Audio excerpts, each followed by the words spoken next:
नमस्कार, ultimate online classes में आपका स्वागत है। जंतुओं के वर्गीकरण का जो पार्ट है उसकी अपन चर्चा करेंगे।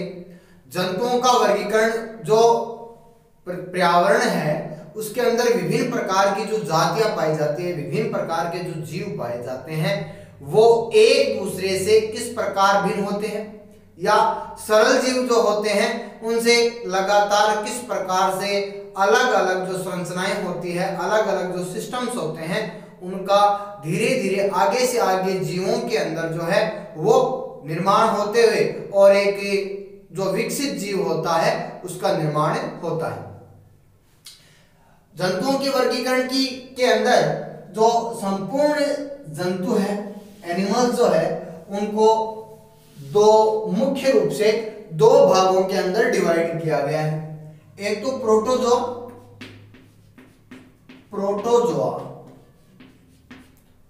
और दूसरा है मेटाजोआ। संपूर्ण जंतुओं को दो भागों के अंदर डिवाइड किया गया है, एक तो प्रोटोजोआ और एक मेटाजोआ। प्रोटोजोआ और मेटाजोआ।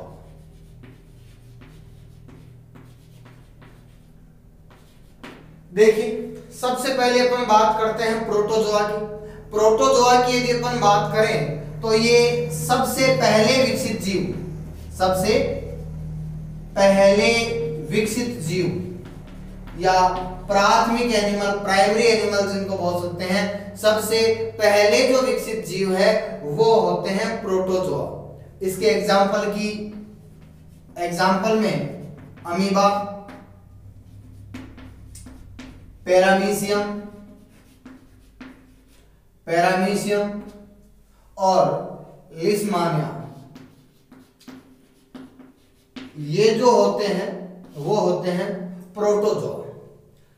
एग्जाम में एसएससी के अंदर विशेष रूप से कई बार जो प्रोटोजोआ होते हैं, कुछ प्रोटोजोआ जैसे प्लाज्मोडियम है, ट्रिपेनोसोमा है और जो लेशमानिया है, ये जो प्रोटोजोआ जो होते हैं इनका मच्छरों के द्वारा या मक्खियों के द्वारा जो है वो इधर से उधर संचरण किया जाता है, जिसके कारण ये रोग फैलाने का कार्य करते हैं। एग्जाम में इनको ले जाने वाली इनकी जो वाहक मक्खियां होती है उनका भी एग्जाम में क्वेश्चन पूछा गया है। तो कुछ ऐसे प्रोटोजोआ जो रोग उत्पन्न करते हैं और कुछ ऐसी मक्खियां या मच्छर जो इनको आवागमन का, इनके वाहक का कार्य करते हैं, उनके बारे में यदि अपन बात करें तो एक होता है ट्रिपेनोसोमा। ट्रिपेनोसोमा जो प्रोटोजोआ होता है उसके द्वारा अफ्रीकन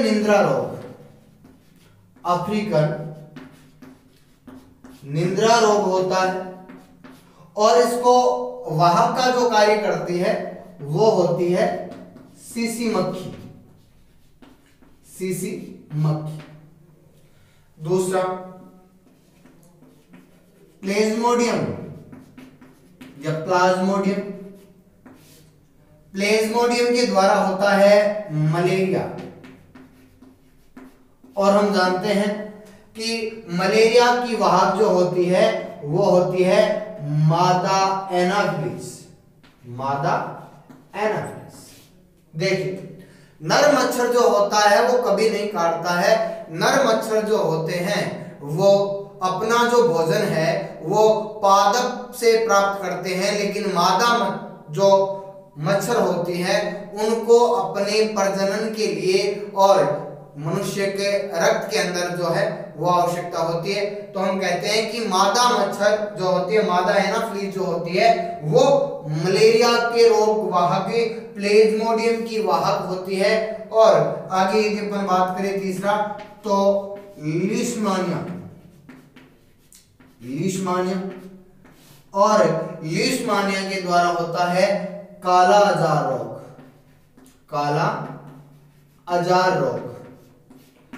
आजार रोग जो होता है उसको रेत मक्खी, उसकी जो वाहक होती है वो होती है रेत मक्खी। तो प्रोटोजोआ जो है वो सबसे पहले विकसित जीव हुए हैं। एग्जाम्पल में अमीबा है, पैरामीशियम है, लीशमानिया है और कुछ प्रोटोजोआ जिनके कारण ये कुछ बीमारियां होती है, तो उनमें आता है ट्रिपेनोसोमा, प्लेज्मोडियम, लीशमानिया। ट्रिपेनोसोमा के द्वारा अफ्रीकन निंद्रा रोग होता है और इसको रोग वाहक जो होती है वो होती है सीसी मक्खी। प्लेज्मोडियम के द्वारा मलेरिया होता है। एग्जाम में बहुत बार पूछा जाता है मलेरिया किसके द्वारा होता है। देखिए मादा एनाफ्लीज जो होती है वो मलेरिया की वाहक होती है, लेकिन मलेरिया का जो कारण होता है वो होता है प्लेज्मोडियम। और सीधा क्वेश्चन ये भी पूछा जाता है कि प्लेज्मोडियम होता है प्रोटोजोआ, कवक, बैक्टीरिया या वायरस। तो प्लेज्मोडियम जो होता है वो एक प्रोटोजोआ होता है। लीशमानिया जो होता है काला जार रोग जिसके कारण होता है, और जो सैंड फ्लाई जो रेत मक्खी है वो इस रोग के वाहक का कारण होती है। तो ये प्रोटोजोआ है। प्रोटोजोआ के बाद अगला यदि जंतुओं के वर्गीकरण का जो दूसरा पार्ट है वो है मेटाजोआ। मेटाजोआ जो है उसको दो भागों के अंदर बांटा गया है। मेटाजोआ को दो भागों के अंदर बांटा गया है। एक तो होते हैं नॉन कॉर्डेट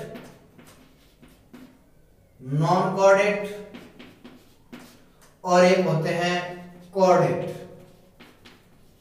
देखिए नॉन कॉर्डेट और कॉर्डेट में क्या अंतर होता है। नॉन कॉर्डेट वो होते हैं जिनके अंदर मेरुदंड रीढ़ की हड्डी है वो नहीं पाई जाती है, और कॉर्डेट वो होते हैं जिनके अंदर रीढ़ की हड्डी पाई जाती है।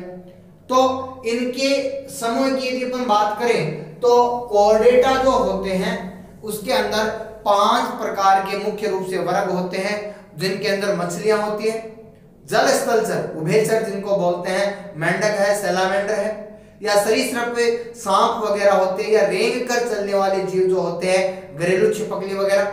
उसके आगे पक्षी जो होता है वो होता है कॉर्डेटा के अंदर। और स्तनपाई जितने भी स्तनपाई होते हैं यानी जिनके अंदर मेमल ग्लैंड पाई जाती है, स्तन ग्रंथियां पाई जाती है, जो अपने और जो जीव उत्पन्न करते हैं, जो अपने संतानें उत्पन्न करते हैं उनको दूध पिलाते हैं, तो वो आते हैं किसके अंदर, कॉर्डेटा के अंदर। और नॉन कॉर्डेट के अंदर जो विभिन्न वर्ग आते हैं उनके बारे में यदि अपन बात करें, नॉन कॉर्डेट के अंदर सबसे पहला जो संघ है वो है पोरीफेरा। नॉन कॉर्डेट का सबसे पहला जो संघ है वो है संघ पोरीफेरा। संघ पोरीफेरा का जो अध्ययन है वो 1825 के अंदर R.E. ग्राउट ने किया था। संघ पोरीफेरा का सबसे पहले अध्ययन जो है वो सन 1825 के अंदर R.E. ग्रिट नाम के जो साइंटिस्ट है उसने किया था। देखिए पोर एक शब्द होता है पोर इंग्लिश का, जिसका मतलब होता है छिद्र। तो पोरीफेरा का मतलब ही यही होता है छिद्र युक्त शरीर। इनका जो शरीर होता है वो छिद्र युक्त होता है।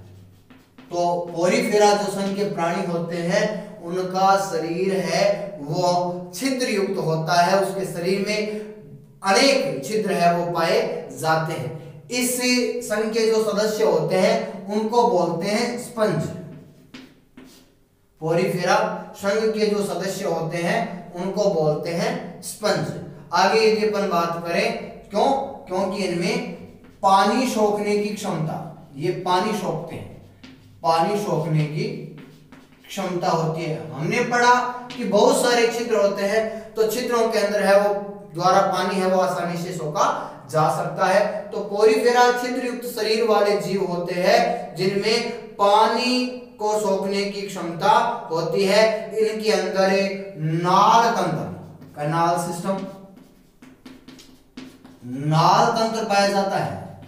सीधा क्वेश्चन पूछा जा सकता है कि नाल तंत्र जो है वो किस संघ के प्राणियों में पाया जाता है। तो पोरीफेरा के जो प्राणी होते हैं उनके अंदर नाल तंत्र पाया जाता है, और नाल तंत्र के द्वारा O2 भोजन ग्रहण का या परिवहन कह सकते हैं अपन।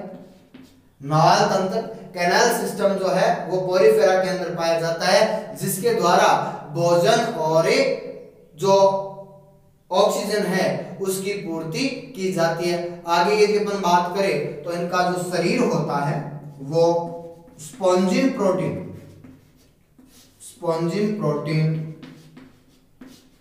से निर्मित। जो पोरीफेरा होते हैं उनका शरीर स्पॉन्जिन प्रोटीन से बना होता है। इसकी खोज 1825 में R.E. ग्राउट ने की थी। छिद्रयुक्त शरीर होता है इनका और इनको स्पंज कहते हैं और इनके अंदर पानी सोखने की क्षमता होती है। कैनल सिस्टम पाया जाता है, नाल तंत्र पाया जाता है जिसके द्वारा ये ऑक्सीजन व भोजन की पूर्ति करता है। इसके अंदर स्पॉन्जिन प्रोटीन से इनका जो शरीर होता है वो बना होता है। एग्जाम्पल की यदि अपन बात करें कि जो पोरीफेरा संघ है उसके प्राणी कौन कौन से होते हैं, तो इसके अंदर आता है साइकोन,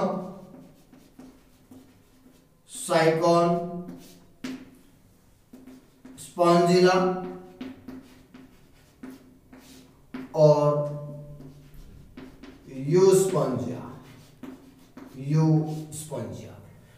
साइकोन, स्पॉन्जिला और यूस्पोंजिया जो है वो है पोरीफेरा संघ के प्राणी। इनका प्रोटीन जो होती है वो होती है स्पॉन्जिन प्रोटीन से इनका शरीर बना होता है। दूसरा जो जंतु जगत है वो है सिलेंट्रेटा। सिलेंट्रेटा जो संघ है उसके जो प्राणी होते हैं वो जलीय होते हैं। इस संघ के प्राणी जो होते हैं वो जलीय प्राणी होते हैं इनका, और इनकी जो आकृति होती है वो होती है बेलनाकार आकृति के जलीय प्राणी जो होते हैं वो सिलेंट्रेटा संघ के अंदर होते हैं। आगे यदि अपन बात करें तो इनमें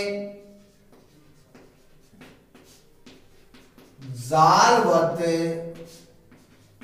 तंत्रिका तंत्र, इनके अंदर जो जालिकानुमा तंत्रिका तंत्र होता है, न्यूरो सिस्टम जो होता है वो जालिकानुमा संरचनाओं से बना होता है। इसके अंदर और इसके अंदर जो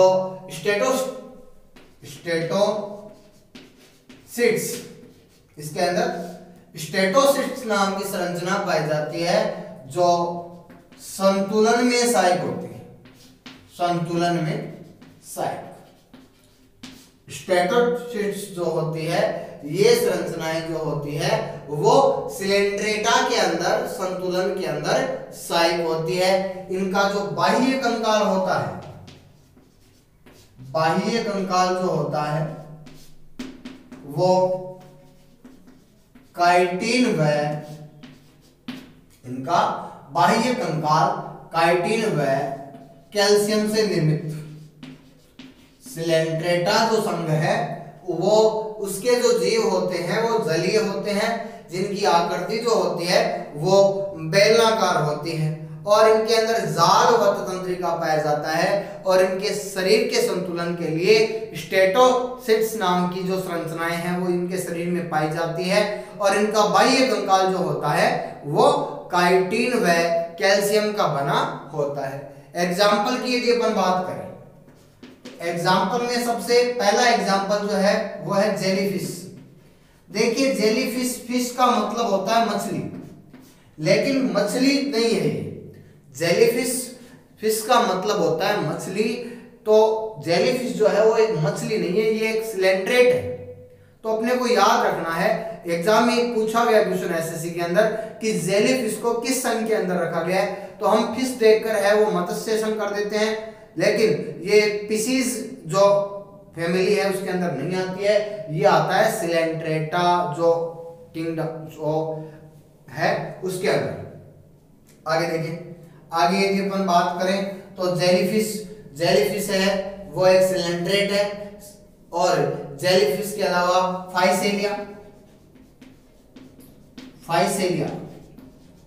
फाइसेलिया जो प्राणी है वो आता है सिलेंट्रेटा के अंदर। इसके बाद हाइड्रा,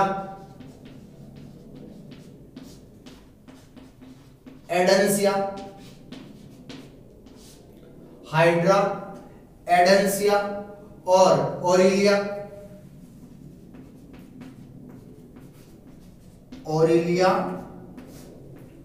और ओबिनिया,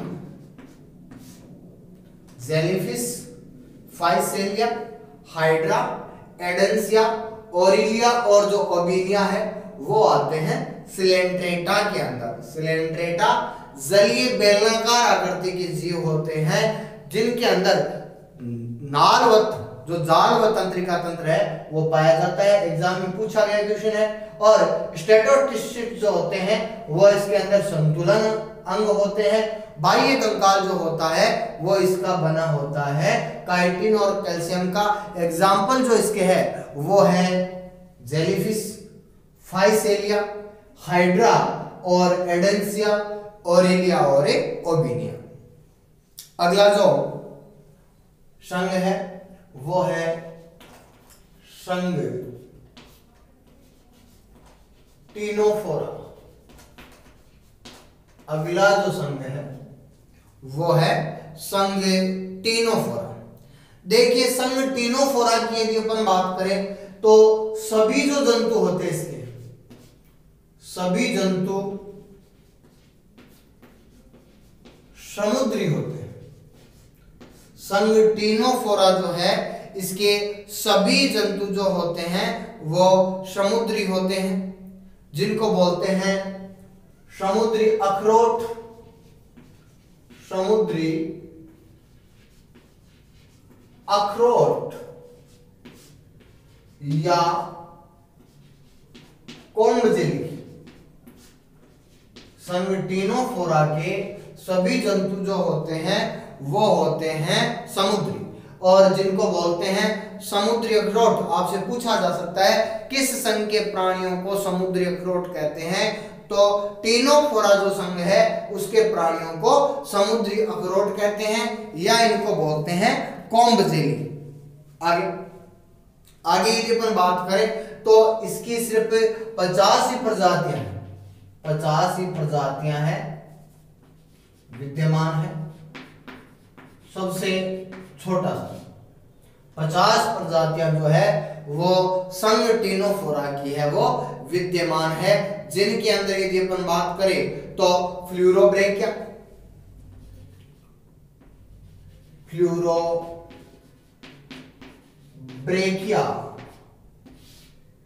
और टीनोप्लेरा, इसके अंदर 50 प्रकार की जो जातियां हैं वो विद्यमान है। और जिसके अंदर मुख्य दो जो जातियां हैं उनके अंदर अपन कह सकते हैं फ्लोरोब्रेकिया और टीनोफ्लोरा। तो संघ टीनोफोरा है, इसके सभी जंतु जो होते हैं वो होते हैं जलीय और ये जो है वो समुद्री अखरोट या कोम्ब कहलाते हैं, कोम्ब जेली कहलाते हैं। और इसके अंदर सिर्फ 50 प्रजातियां विद्यमान है। और एग्जाम्पल की यदि अपन बात करें तो फ्लूरोब्रेकिया और टीनोजोप्लेरा है वो टीनोफोरा संघ के प्राणी है। संघ टीनोफोरा के बाद अगला जो संघ आता है वो आता है संघ प्लेटीहेलमिन्थीज। संघ प्लेटीहेलमिन्थीज जो है उसको उस संघ के जो प्राणी है उनको बोलते हैं चपटेकर्मी। चपटेकर्मी प्लेटीहेलमिन्थीज संघ के प्राणियों को बोलते हैं चपटेकर्मी। ये जो चपटेकर्मी होते हैं वो पैरासाइट होते हैं, परजीवी होते हैं, वह रोग कारक।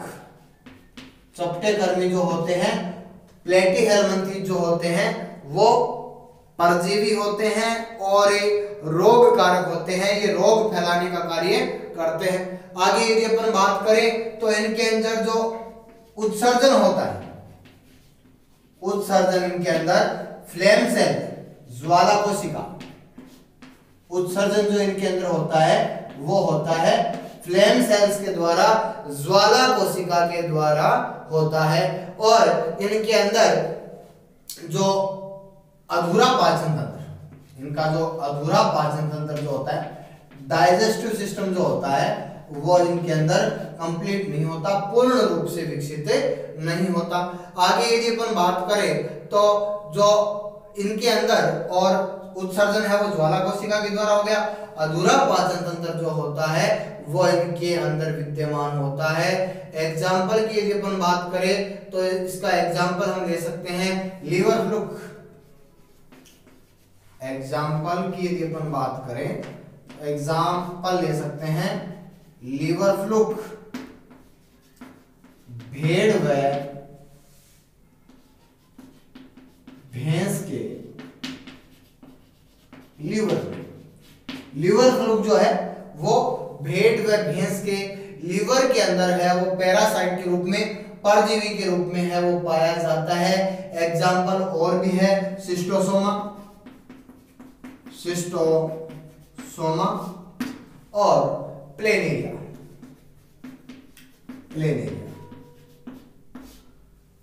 प्लेटीहेल्मिंथेस सबसे इंपॉर्टेंट क्वेश्चन इसका चपटेकर्मी है। परजीवी व रोग कारक होते हैं। उत्सर्जन जो होता है वो फ्लेम सेल्स के द्वारा होता है, ज्वाला कोशिका के द्वारा होता है, और इनके अंदर अधूरा पाचन तंत्र पाया जाता है। एग्जाम्पल है लीवर फ्लूक। लीवर फ्लूक जो है वो भेड़ व भैंस के लीवर के अंदर पाए जाते हैं, और सिस्टोसोमा और प्लेनेरिया जो है वो इसके अन्य एग्जाम्पल होते हैं। प्लेटीहेल्मिंथेस या चपटेकर्मी।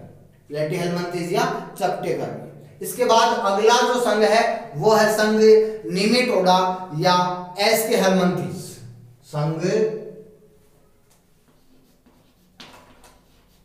संघ निमेटोडा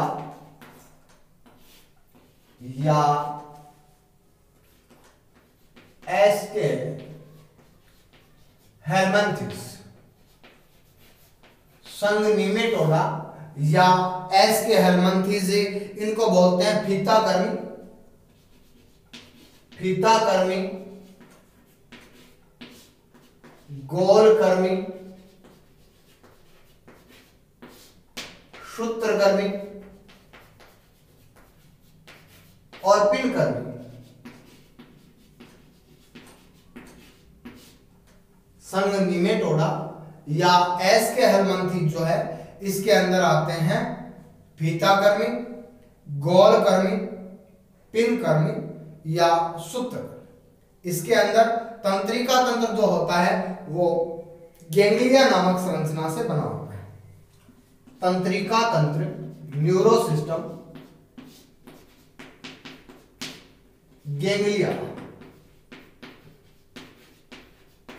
गैंग्लिया से बना होता है। तंत्रिका तंत्र गैंग्लिया से बना होता है। इसके बाद और यदि अपन बात करें तो इसके अंदर प्रोटोनेफ्रिडिया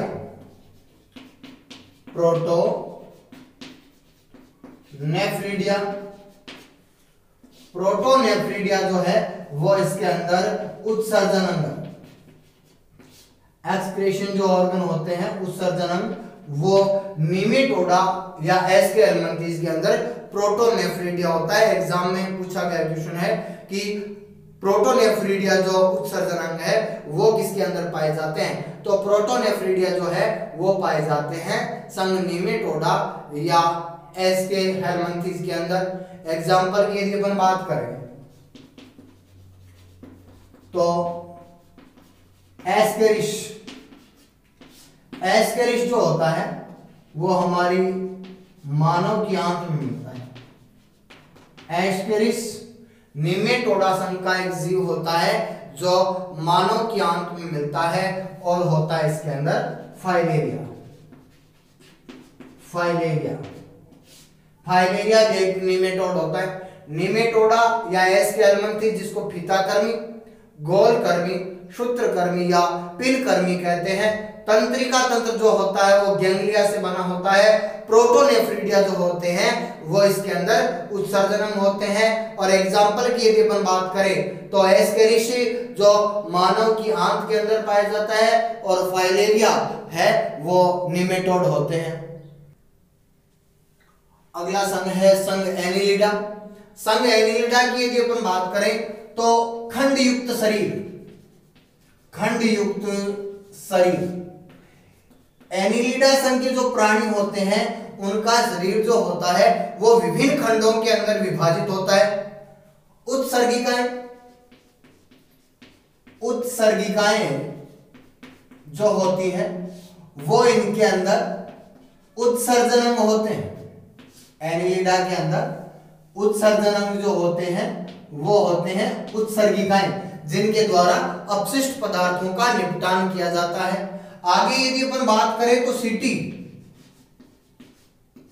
सीटी जो होता है वो इनके अंदर चलन अंग होता है। गमन के लिए, मूवमेंट के लिए इनके अंदर जो एनिलेट्स होते हैं, इनके अंदर जो ऑर्गन पाया जाता है वो होता है सीटी। सीटी के द्वारा ये जो है वो चलन करते हैं। आगे श्वसन जो है, श्वसन गीली त्वचा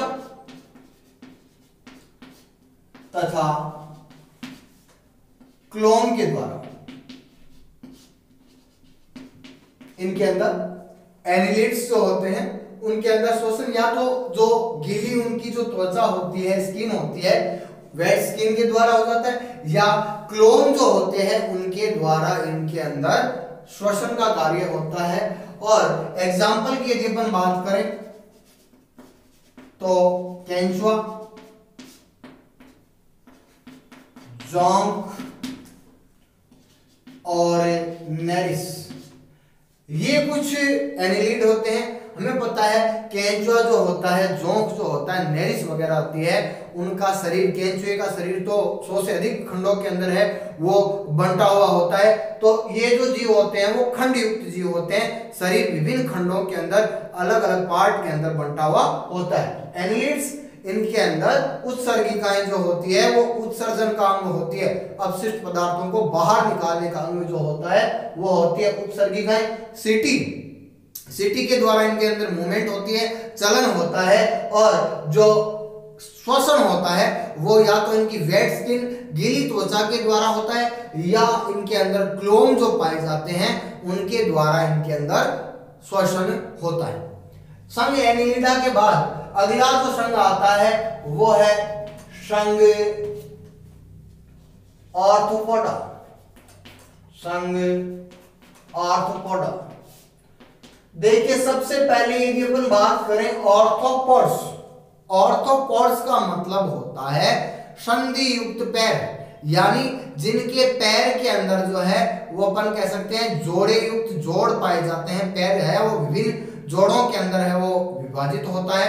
तो सबसे पहला जो क्वेश्चन इसका यही बनता है, सबसे बड़ा संघ, सबसे बड़ा संघ, जीव जगत का सबसे बड़ा संघ जो होता है वो होता है ऑर्थोपोड्स। ऑर्थोपोड के अंदर जो है वो मक्खियां वगैरह, मधुमक्खी वगैरह, कॉकरोच वगैरह ये आते हैं। हम वैसे ही देख सकते हैं कि इनकी संख्या जो होती है वो कितनी होती है। तो ये जो है वो ऑर्थोपोड जो है वो सबसे बड़ा संघ है। आगे हम कह सकते हैं खंड युक्त पैर, खंड युक्त पैर, पैर जो होते हैं उनके अंदर जॉइंट्स हैं, पैर जो होते हैं उनके अंदर एक जॉइंट्स होता है। आगे यदि अपन बात करें तो जो श्वसन होता है, श्वसन के लिए इनके अंदर कईयों में ट्रेकिया भी पाया जाता है, कईयों के अंदर क्लोम भी पाया जाता है, लेकिन सबसे इंपॉर्टेंट जो है वो है book lungs. Book lungs, book फेफड़ा, एग्जाम में पूछा गया क्वेश्चन है कि बुक लंग्स के द्वारा जो श्वसन है वो किसके अंदर होता है। तो बुक लंग्स के द्वारा श्वसन जो होता है वो ऑर्थोपोडा के अंदर होता है। जो कॉकरोच वगैरह होते हैं इनके अंदर श्वास जो होता है वो बुक लंग्स के द्वारा लिया जाता है। आगे यदि अपन बात करें तो ऑर्थोपोडा जो होता है इनमें उत्सर्जन, यानी जो अपशिष्ट पदार्थ है उनको बाहर किया कैसे निकाला जाता है। तो एक तो इनके अंदर पाई जाती है ग्रीन ग्लैंड्स, ग्रीन ग्रंथियां, हरित ग्रंथियां जिनको बोलते हैं, और एक इसके अंदर पाई जाती है मेलपिगी ट्यूबुल्स, मेलपिगी नलिका, मेलपिगी नलिका। उत्सर्जन जो है वो इसके अंदर ग्रीन ग्लैंड्स के द्वारा या मेल पिगी नलिकाओं के द्वारा जो है वो इनके अंदर उत्सर्जन है वो किया जाता है।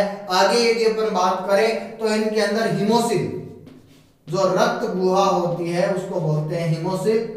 एसएससी के अंदर सीधा पूछा गया क्वेश्चन यही है कि हीमोसिल संरचना किसके अंदर मिलती है, तो हीमोसिल जो होती है वो ऑर्थोपोडा के अंदर मिलती है। ऑर्थोपोडा सबसे बड़ा संघ है। खंड युक्त पैर, इनके जो पैर होते हैं उनमें जॉइंट्स मिलते हैं।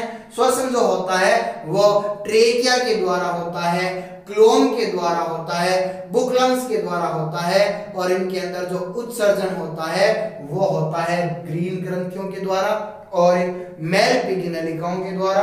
और हीमोसोल जो संरचनाएं होती है वो मिलती है ऑर्थोपोडा के अंदर। एग्जाम्पल की यदि अपन बात करें, एग्जाम्पल में आप कह सकते हो मधुमक्खी,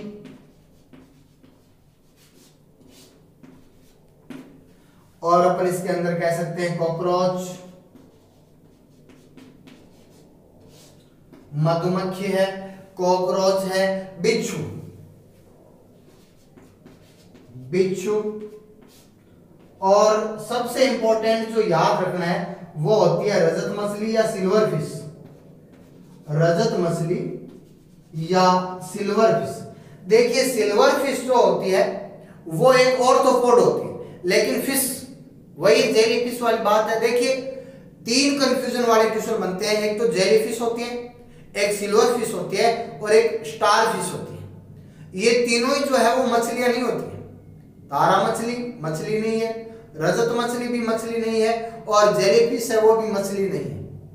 तो इनको याद रखना है कि जेलीफिश तो सिलेंड्रेट होती है और जो सिल्वर फिश होती है वो एक ऑर्थोपोड होती है, और जो स्टार फिश होती है उसके बारे में भी अपन पढ़ेंगे वो इकाइनोडर्मेट होती है। तो ऑर्थोपोड जो है वो सबसे बड़ा संघ है। जॉइंट वाले पैर जो इसके अंदर पाए जाते हैं श्वसन ट्रेकिया के द्वारा, क्लोम के द्वारा और बुकलम्स के द्वारा होता है। उत्सर्जन जो होता है वो ग्रीन ग्लैंड के द्वारा और मेल पिगी नलिकाओं के द्वारा होता है। हीमोसिल नाम की संरचनाएं इसके अंदर मिलती है, और मधुमक्खी है, कॉकरोच, और इसका जो सबसे इंपॉर्टेंट एग्जांपल हमने देखा वो है सिल्वर फिश, रजत मछली।